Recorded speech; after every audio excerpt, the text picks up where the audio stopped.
সম্মানিত হাজিরিন, আমার সময় খুবই সংক্ষিপ্ত, যেহেতু আমাদের প্রধান আলোচক চলে এসেছেন।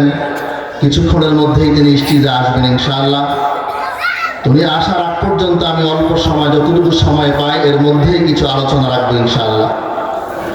সম্মানিত উপস্থিতি, আমরা জানি যে বর্তমান জামানায় মুসলিম উম্মাহ, মুসলিম জাতি একটি সংকটময় কাল, বিপর্যয়গ্রস্ত সংকটময় একটি কাল আমরা পার করছি, অতিক্রম করছি। সারা বিশ্বে মুসলিমরা আজকে নির্যাতিত, নিপীড়িত।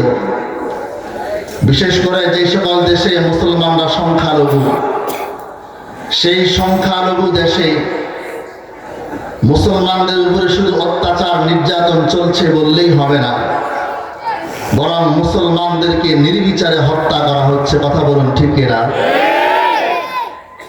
আজকে আরাকানে বৌদ্ধরা মুসলমানদের উপরে নির্যাতন করছে, কাশ্মীরে হিন্দুরা মুসলমানদের উপরে নির্যাতন করছে, ফিলিস্তিনের উপরে যুগ যুগ ধরে ইসরায়েলি সন্ত্রাসীরা, জালেমরা যুগ যুগ ধরে আমাদের মুসলিম ভাই বোনদেরকে শহীদ করে দিচ্ছে, বোমা মেরে মসজিদগুলো গুড়িয়ে দিচ্ছে, হাজারো নিরীহ নিরস্ত্র নারী পুরুষকে, দুধের বাচ্চাগুলোকে বোমা মেরে হত্যা করে দিচ্ছে, রক্তাক্ত করে দিচ্ছে। কথা বলুন ঠিক কিনা? শুধু তাই নয়, আমাদের পার্শ্ববর্তী রাষ্ট্র যেই ভারত আজকে আমাদের দেশকে নিয়ে বিভিন্ন ধরনের ষড়যন্ত্রে লিপ্ত আছে, সেই ভারতের মধ্যে আমাদের মসজিদগুলোকে তারা ভেঙে চুরমার করে দিচ্ছে। 11 তারিখ RTV অনলাইন নিউজের মধ্যে এসেছে, 200 বছরের পুরানো মসজিদকে তারা ভেঙে দিয়েছে, তারা আমাদের বাবরি মসজিদকে শহীদ করে দিয়েছে। তাদের দেশে পূজা উৎসবের সময় মুসলমানদের মসজিদগুলোর সামনে গিয়ে তারা প্রকাশ্যে বাদ্যযন্ত্র চালিয়ে মুসলমানদের নামাজের মধ্যে বিঘ্নতা সৃষ্টি করছে। ভারতের মুসলমানরা শান্তিতে বসবাস করতে পারছে না, ভারতে মুসলমানরা নির্যাতিত হচ্ছে, মসজিদগুলো ভেঙে চুরমার করে দেওয়া হচ্ছে।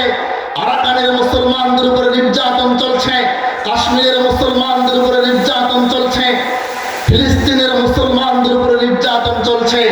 বোঝা গেল সারা পৃথিবীতে মুসলমানরা এক সংকটময় কাল অতিক্রম করছে। কথা বলুন ঠিক কিনা? সম্মানিত হাজিরিন, আর যেই সকল দেশে মুসলমানরা সংখ্যাগরিষ্ঠ, সেই সংখ্যাগরিষ্ঠ দেশেও যখন একজন মুসলমান মুসলিম হিসাবে তার স্বকীয়তা বজায় রেখে সে তার ধর্ম কর্ম পালন করতে চায়, সে তার সংস্কৃতির উপরে পুরাপুরি চলতে চায়, মানতে চায়, তখনও কুফফার মুশরিকরা, কাফের এবং মুশরিকরা একতাবদ্ধ হয়ে সেই মুসলমানদেরকে জঙ্গিবাদ, মৌলবাদ আখ্যা দিয়ে সেই দেশের মুসলমানদের উপরে তারা আক্রমণ চালায়, মুসলমানদের ঘর বাড়িগুলো তারা জ্বালিয়ে ছারখার করে দেয়। কথা বলুন ঠিক কিনা?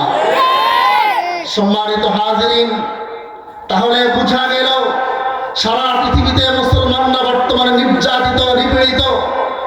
আজকে ভারতে আমাদের মুসলমানদের উপরে নির্যাতন চালানো হচ্ছে, অত্যাচার করা হচ্ছে, এবং তাদের দোসর ইসকন আমাদের দেশের মধ্যে সন্ত্রাসী কর্মকাণ্ড করছে। হিন্দুত্ববাদ প্রতিষ্ঠা করার জন্য এই সন্ত্রাসী সংগঠন ইসকন আদালত চত্বরে আমাদের একজন অ্যাডভোকেট সাইফুল ইসলাম আলিফ ভাইকে প্রকাশ্যে কুপিয়ে হত্যা করে শহীদ করে দিচ্ছে, শহীদ করে দিয়েছে। স্পষ্ট ভাষায় বলতে চাই, এই বাংলার জমিনে ইসকন বলে একটা সন্ত্রাসী সংগঠন যেমনি ভাবে এই ইসকন